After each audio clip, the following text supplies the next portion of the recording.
here. I know we're a little bit late getting started. So this morning we have our very own wonderful Kim, who is going to give a presentation about her son Michael and some of his stories. He has been in the Navy for 13 years now, and so she's got some cool pictures, videos, and some things she wants to share with you. Also, we want to encourage you guys to write a letter to someone in the service. We have also ordered the boxes that are used for care packages. Unfortunately, they are going to arrive today, which is a little bit late for this. But I did print us up some information about postcards, some addresses that were collected for active duty members.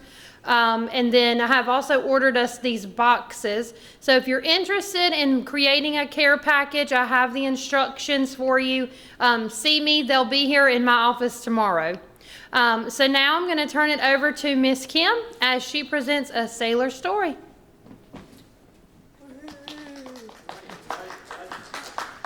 Hey everyone, can you hear me? Or do I need to get closer? All right, excuse me, I'm going to be nervous a little bit because I don't like standing up here talking. It's just us. Okay. All right. So I'm Kim, as Amber said, and I'm the activity coordinator in the health center. Thanks for coming. And I wanted to tell you real quick about my son, Michael. He's been in the Navy now for just about 13 years, 12 and a half, 13 years. And let's see. He enlisted right out of high school in 2010. And after enlisting, he went straight to Great Lakes in Illinois and did boot camp. Huh? Been there, done that. I believe it's the only boot camp in the United States for the Navy as well. That's what I was. San Diego, okay. And after boot camp, he graduated in June of 2010. And from there, he went on immediately to Pensacola, Florida, where he did a school. Oops, did I jump too far? Sorry. For a general course in aviation machinist mates. Once that was completed, he was then sent to Camp Pendleton in California for sea school, where he learned about engines on the Marine Huey and the Cobra helicopters. Let me jump ahead. We missed that. So once he finished his schooling, he was then stationed in Norfolk on the USS Kearsarge. This is a picture of Michael coming home after boot camp and going to school, and we got to see him for the first time in a while. Michael has been deployed 5 times. Currently, he's deployed on the USS Gerald Ford. So his first deployment is on the USS Kearsarge, February 2013, where he ranked up from an E1 to an E4. He got to visit places like Spain, Cyprus, Israel, and Dubai. He was a little disappointed in this deployment because he was really hoping that he would be able to work on engines. But since the USS Kearsarge is a marine carrier, it's capable of launching thousands of Marines off of a ship to the beaches, various types of amphibious vehicles. Therefore, the Navy sailors weren't allowed to work on any related Marine, even though it's a Navy ship, but so they weren't allowed to tear them down or fix them. Over the next year and a half, Michael went on many underways to prepare for a 2015 deployment, second time on the USS Kearsarge. Underways, for those that don't know, are mini deployments typically off the coast of the United States, where the ship and the aircraft carriers get recertified along with the sailors. Let's see. In August of 2015, he was transferred off the ship and he went to another sea school at NAS Oceans for the F-18 flight engines. After that, he checked into a Fleet Readiness Center Mid-Atlantic site at Oceana, October 9th, 2015, where he made rank of E5, which I was so excited about. And he took charge of a work center, and he had 40 people underneath him. Michael takes pride in his job. Lost my spot. And we're very proud of him. Summer of 2017, he was moved to a new work center known as a test cell, which is where he would test engines after they were rebuilt, which is what he originally wanted to do when he joined the Navy. And he loves this job. In November of 2018, he checked into another schoolhouse on Oceana and learned about 2 different jets, the aircraft side of things. He didn't know much about, because he was focused on engines. So at this point, he was learning about the other side of it. In 2019, Michael checked into Strike Fighter Squadron VFA 87 on February 1st, and he prepared for his first deployment on the USS Theodore Roosevelt, which would be January 2020. So I'm going to skip ahead to 2022 for a little bit, and we'll go back to 2020. In 2022, Michael did many short trips. He went to Nevada, Key West, California, preparing for a deployment he's currently on now on the USS Gerald R. Ford, which embarked, May 2023 this year. Michael was awarded the Junior Sailor Award of 2022. This is the Sailor's Creed. It's a little plaque. It's got his name, like AD2 Michael Wheeler. And his commanding officer sent me a really nice personal postcard. I'll read that to you real quick. It says, "Miss Courtney, thank you for your opportunity to work with your son as our Junior Sailor of the Year of 2022. AD2 has been a leader in the squadron. I count on his technical expertise," I'm going to get choked up, "as well as his mentorship of command sailors. Your son has made a difference in VFA 87, and the squadron is better because of him. I consider leading America's sons and daughters as a solemn responsibility, and it's been a privilege to serve with your son. Sincerely, CDR Clifton Lennon." Yeah. I read that. Every time I read that, I get teared up. All righty.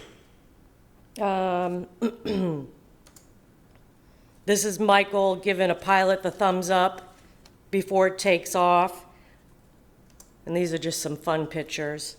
Currently on the USS Gerald R. Ford, he's ported in Oslo, Norway, Split, Croatia, and he has some upcoming ports, which I don't know of yet, because he can't share classified information. Alrighty. He really enjoyed the short trips the most in the U.S. He got to meet local people, eat local foods, craft beers, and as his mother, I'm surprised in some of the cuisine he's eaten, as he's always been a very picky eater. I'm not surprised, though, he's always got a beer in his hand in the pictures. So currently, Michael's job on the USS Gerald R. Ford is he is a shift supervisor where they fix any fuel or engine-related issues. He climbs up in the jet and troubleshoots or tests. There are all kinds of repairs before it's safe for the pilot to take flight. All right, so now we're going to rewind back to 2020. Here's a couple of the ships. This is the Kearsarge. Here's the Theodore Roosevelt. They're all aircraft carriers, minus the Kearsarge. That's a Marine carrier. This is the USS Gerald Ford, the one he's currently on. That's a cool picture. Here's some fun things. He made it to London. Okay. Michael deployed January 5th, 2020 on the USS Theodore Roosevelt. It was a typical deployment. Sailors were doing their jobs every day. Meanwhile, back here, we were seeing things about coronavirus 19. and people were getting sick and dying all over the world. I'll never forget the day that on the news they said the USS Kearsarge, Theodore Roosevelt has COVID. And they were trying hard to get permission to go and port in Guam. I jumped ahead. My heart sank. I was afraid for my son, and I didn't know what was going to happen. It was so early on in the first our fight against COVID. All we were seeing on the news were many people were dying around the world. I tried to remain positive and pray for my son and the other 5,800 sailors crammed onto this small ship, or this small space on a ship, where all they kept hearing was social distance, and it's impossible to stay 6 feet apart on a ship. Sometime around April, Captain Crozer was sent a letter to the military higher-ups with concerns that the sailors were sick and they needed to get off the ship. His letter was denied. The next day, his letter was leaked to the press. The next day, his letter was approved. His request was approved, but he was relieved of his duty as captain of the USS Theodore Roosevelt. It was decided that they would dock in Guam. Captain Crozer walked off his ship in Guam, waving as the sailors chanted his name. Here's some testing videos or images. Every person on the ship was tested for COVID-19, and those that tested positive or had little symptoms were quarantined all over Guam. They were in schools, gyms, and even some warehouses. Sailors then that tested negative quarantined in hotels for 3 weeks. They were retested, and many of them ended up testing positive. They had to quarantine again. Most of the people that were COVID positive were asymptomatic or had minimal symptoms. My son was asymptomatic and quarantined in a gym for 59 days. He slept on a cot alongside 500 other asymptomatic sailors. This is a picture of us getting to FaceTime. He's actually in the gym in Guam. I was at work and I said, sorry, I'm taking this call. So they were fed 3 times a day, usually eggs and rice for breakfast and chicken or Spam and rice for lunch and dinner. According to my son, other sailors commented, inmates eat better than this. And he said some of them confirmed it. They mustered, which is roll call, twice a day, 8 a.m. and 8 p.m. They watched a lot of Netflix on their phones, they played cards, and they slept. My son, being who he is always looking to make some money. So he had ordered some clippers from the Nex, which is a naval exchange store. It's kind of like a little mall. So he began to cut the other sailors' hair and make some cash. After a couple of weeks of quarantining, they had a small roped-off area with orange netting that they were allowed to go outside, which was still impossible. They were supposed to be social distancing, and it was, I think he said it was like a 30 by 30 area where they had to take turns going outside. He said it truly felt like they were in prison. They weren't able to play basketball because the cots were, taking up the court, and they were very frustrated. Eventually, they began to have a lot of things delivered from the Nex, from the base store, and a lot of specifically food because they did not like the food. On June 4th, they got back on the USS Theodore Roosevelt, and they had to finish their deployment. They went back out to the South China Sea, which for some reason only lasted just a few days. It was like they went there and just came back, and then they went back to California. And on July 9th, Michael flew home to Virginia a week before his son was born. How do I start this? The fired captain of the carrier Theodore Roosevelt left his ship for the last time. his crew cheering and chanting his name. Just as striking as the show of support for Captain Brett Crozier is the lack of social distancing among the crew. I did not come to this decision lightly. That was Acting Navy Secretary Thomas Modly announcing he had relieved Crozier of his command because of this now famous letter from the captain complaining the Navy was not acting fast enough to get his crew off the ship and into isolation. To me, that demonstrated extremely poor judgment in the middle of a crisis.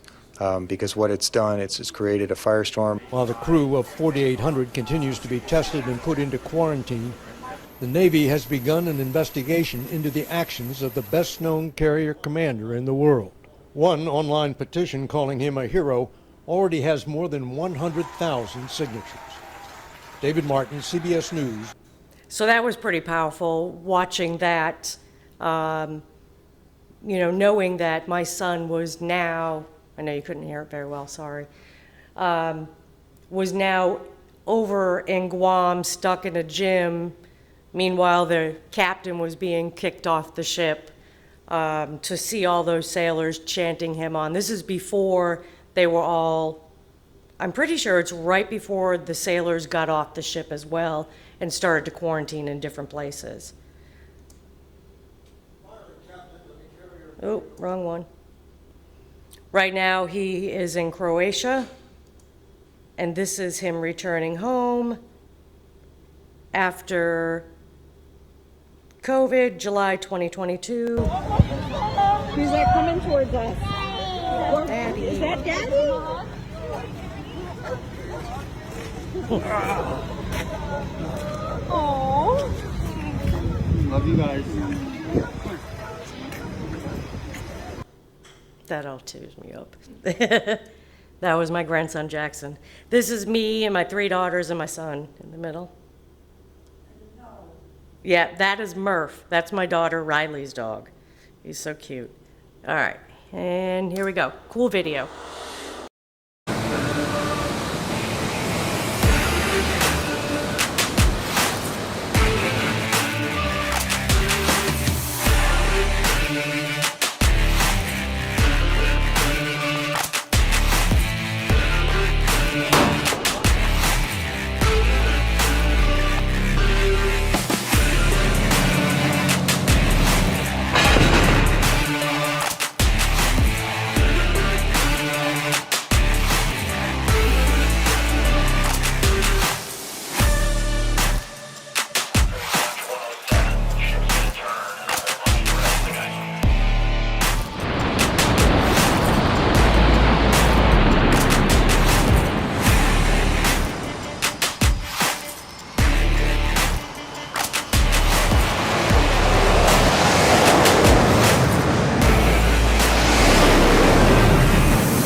And there you have it. Thank you. Thank you.